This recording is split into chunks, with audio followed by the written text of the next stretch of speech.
The Beatles play Shea Stadium in New York City on this date. Welcome back to On This Day. Today's date is August 15th, 2023. It is the 227th day of the year. There are 138 days left. It is the 33rd Tuesday in the 33rd week and the 56th day of summer. You got 39 days left until fall. Today is National Relaxation Day. This is a day I really appreciate. Sometimes you have to stop and smell the roses, so to speak. So on August 15th, we celebrate National Relaxation Day. You know, you won't get too far in life if you do this too often. That's why they give you one day where they encourage you to relax. So sit back, relax, and maybe conquer the world tomorrow. All right, let's see what else happened on August 15th. 1843, the Cathedral of Our Lady of Peace in Honolulu, Hawaii is dedicated. Now the Cathedral of the Roman Catholic Diocese of Honolulu, it's the oldest Roman Catholic cathedral in continuous use in the United States. I find that one hard to believe. I kind of looked it up. I couldn't find anything to dispute that. 1914, the Panama Canal opens to traffic, letting through the largest cargo ship of the time, the SS Ancon. You know, the history of the Panama Canal is amazing. I mean, all the people that died trying to put it together, how many years it took to do it, different projects, different countries were involved in doing it. It is really a fascinating story. You even want to look further, they've tried to bypass the Panama Canal and go through Nicaragua instead. There is a long history of attempts to build a canal across Nicaragua to connect the Atlantic Ocean and the Pacific Ocean. Construction for such shipping route using the San Juan River as access to Lake Nicaragua was first proposed in the early colonial era. Napoleon III wrote an article about its feasibility in the middle of the 19th century. Now, at one point, the United States had plans to be involved in this, but they abandoned the plans early in the 20th century after the purchase of the French interests in the Panama Canal. The Panama Canal was built, and that is now the main connecting route across Central America. Because of the steady increase in world shipping, this may lead to it being more economically viable to actually dig this canal. The reason they choose Nicaragua is because Lake Nicaragua takes up half the country. So basically the hole is already dug for half of Nicaragua. On top of that, they have a few different river options that lead from the Atlantic to Lake Nicaragua, which is really close to the Pacific Ocean. Like Rio Escondido, that takes you almost to the inner part of Nicaragua, and for most of that route, it is already big enough for cargo ships to go through. But back when they started digging the Panama Canal, before that I should say, the different plans they were working on showed that the Nicaraguan Canal would have been an easier route. One of the big problems there was money. It was going to be cheaper to do it in Panama, and they had a volcano in Nicaragua, not too far from one of the main rivers they were going to go through, and they figured that would just cause problems in the future if it ever erupted. During the talks of which place it should go, and they're worried about the volcano, in May of 1902, on the island of Martinique, their volcano went off, killing 30,000 people. And they used that as a sign, I guess, and proof that it could happen and screw up all their hard work. Every decade, there seems to be a new plan to fire this Nicaraguan canal up. They always run into environmental concerns that it'll destroy Lake Nicaragua or something to that effect. The then president, Daniel Ortega, who's the president again now, said, "What's the point of saving that lake? It's already terribly polluted." If this would ever happen, I think it would change Nicaragua. I'm not sure for the better or the worse, but it would definitely bring more money into that country. In 2014, the government of Nicaragua offered a 50-year concession to the Hong Kong Nicaragua Canal Development Investing Company to build the canal across Nicaragua at the cost of $40 billion, with construction beginning in December of 2014 and was supposed to be completed sometime in 2019. Protests against the ecological and social effects of the canal, as well as questions about the financing, have led to doubts about the project. Now, for a long time, like back in the 1970s, actually 61 is when it first came up, they said that Lake Nicaragua has a shark, it's a freshwater shark, and this would destroy them. In the late 1970s, they realized that these weren't really freshwater sharks. They were normal bull sharks that learned how to work their way up the San Juan River and into the lake, and they could survive, work their way up against stream like salmon. They started tagging these sharks in the lake and then found out that they were out at sea. At other points, and then they'd tag some at sea and find them in the lake. Anyway, who knows if it'll ever get done.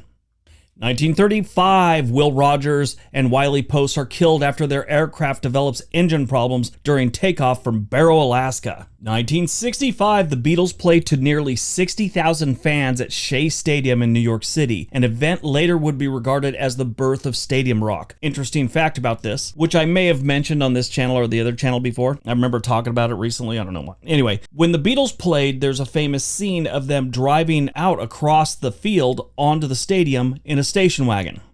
And then I think there's a video of them going back, or film, going back in the same station wagon. Well, Apple did this history of the Beatles show, and one of the parts of it was Paul McCartney recently, like, I don't know, since 2015 or so, went and played where Shea Stadium used to be. It's now Citi Field. And he starts talking to this older gentleman, and the older gentleman goes, yeah, I'm the one that drove you out onto the stadium back in 1965. Paul McCartney's, I heard about that. You're still working here? And he's like, yeah. So it's the same guy. 2 times that he played this stadium, or this plot of land, I guess you could say, since it was 2 different stadiums, driven out by the same guy.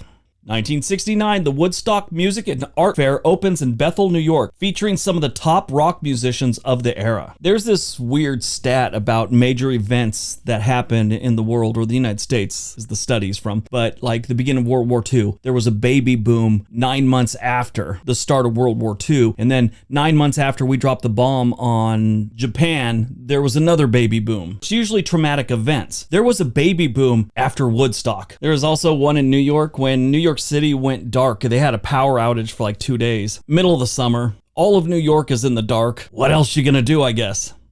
1971, President Richard Nixon completes the break from the gold standard by ending convertibility to the United States dollar into gold by foreign investors.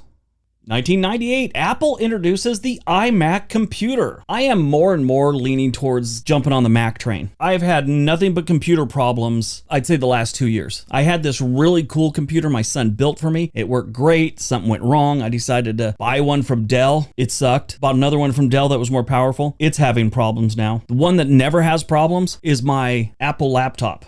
2013, the Smithsonian announces the discovery of the Olinguito, the first new carnivorous species found in the Americas in 35 years. This is like the Olingo, which is part of the raccoon family, and to me it looks like a cross between a raccoon and a ferret. This one's a little bit different. Its ears are different, its skull's different, its face isn't as elongated. I wouldn't say it's shrunk like a bulldog, but it's definitely not long like a German Shepherd. 2020, Russia begins production on Sputnik 5 COVID vaccine. Movies released on August 15th, 2018, Crazy Rich Asians. This was a really good movie. It's based on Kevin Kwan's novel of the same name. The film takes a look at 3 wealthy Chinese families in preparation for a wedding that year. It is a really, really good movie if you've never seen it. I would love to tell you who's in it, but I would just butcher their names. Born on August 15th, 1985, Nipsey Hussle. He was an underground rapper from Los Angeles who first gained attention for his mixtapes, particularly his Bullets Ain't Got No Name series. His debut album, Victory Lap, received a Grammy nomination for Best Rap Album in 2019. He was tragically shot and killed in March of that year. He grew up in the Crenshaw district and attended Hamilton High School, but dropped out before graduation. At the age of 14, he became a member of the Crips Street Gang. But he was a gang member for part of his life, but he became a positive role model for a lot of people, helping people in the community, and that was his thing. He was trying to make his community better. Sadly, one day he was in his old neighborhood and he was at a strip mall talking to some friends, and this guy Eric Holder, who apparently was friends with him, he claimed he shot him because he thought Nipsey Hussle was a snitch. He'd been given information to the police, something like that. Most people that knew him think he was just jealous of Nipsey Hussle's success. They were having a conversation at this mini mall, and then Eric Holder said he's gonna go get some lunch. He comes back a few minutes later and starts shooting. Died on this day, 2000, Edward Craven Walker. Everybody knows him, or at least you know something he made. He's the inventor of the lava lamp, a novelty that became a staple back in the 1960s. I have one in my room right now. He worked as a photographer in World War II and was also a pilot. He actually envisioned the lava lamp. This wasn't like a mistake. He wanted to find 2 chemicals that didn't mix, put a light underneath them in a bottle, and let it be a centerpiece for your house. You know, just a weird looking lamp. When he first invented it and tried to sell it, it was called the Astro Baby Lamp and Astro Mini Lamp. While doing an interview in the late 1970s after its fame with the whole hippie subculture was ending, someone said, oh, it was so popular, now it's not, and he said, it has a life cycle. It won't be popular now, but it'll be popular again. In the 1980s, neon everything kind of came into fashion, and they had scaled back their operation. They weren't selling as many lamps. By the end of the 1980s, they had to scale back up because they were selling lamps again, just like he said. Craven suffered from cancer. He died in Hampshire in England in 2000 at the age of 82. He is buried in a giant lava lamp. I'm just kidding, I made that up. No truth to that whatsoever. All right, that's today's video. Hope you guys enjoyed it. Hope you got some information out of it. Now go out, have a great day, and be nice to each other.